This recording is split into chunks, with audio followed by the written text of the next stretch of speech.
Iran Israel যুদ্ধের আগুন ছড়িয়ে পড়ছে গোটা বিশ্বে। মাত্র ৯ মাসের মাথায় আবারও ইসরায়েল ও তার সহযোগী মার্কিন যুক্তরাষ্ট্র ইরানে বড় ধরনের হামলা চালিয়েছে। এবারের হামলায় শহীদ হয়েছেন দেশটির সর্বোচ্চ ধর্মীয় নেতা আয়াতুল্লাহ আলী খামেনি সহ শীর্ষ কয়েকজন। হামলার জবাবে একের পর এক ক্ষেপণাস্ত্র ছুড়েছে তেহরানও। মধ্যপ্রাচ্যে থাকা মার্কিন ঘাঁটিসহ বেশ কয়েকটি গুরুত্বপূর্ণ স্থাপনায় আঘাত হেনেছে ইরান। এমন চরম উত্তেজনার মধ্যেই মার্কিন প্রেসিডেন্ট ডোনাল্ড ট্রাম্পের হুমকির তোয়াক্কা না করে এবার প্রকাশ্যে ইরানের পাশে দাঁড়িয়েছে চীন।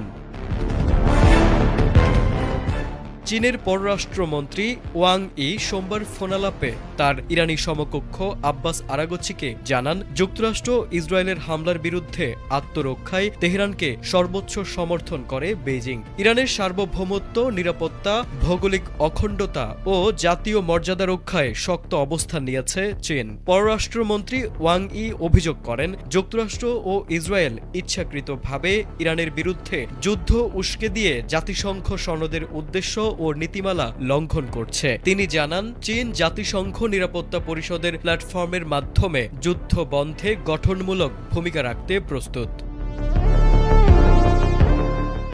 গত শনিবার থেকে যুক্তরাষ্ট্র ও ইসরায়েল ইরানের ডজন খানেক লক্ষ্যবস্তুতে হামলা শুরু করার পর দেশটিতে শত শত মানুষের প্রাণহানি ঘটেছে। এর জবাবে তেহরান ইসরায়েল উপসাগরীয় দেশগুলো এবং সাইপ্রাসে একটি ব্রিটিশ ঘাঁটির দিকে দফায় দফায় ক্ষেপণাস্ত্র ও ড্রোন হামলা চালিয়েছে। সংঘাতের এই পাল্টাপাল্টি আঘাতে গোটা অঞ্চল জুড়ে চরম নিরাপত্তা উদ্বেগ তৈরি হয়েছে।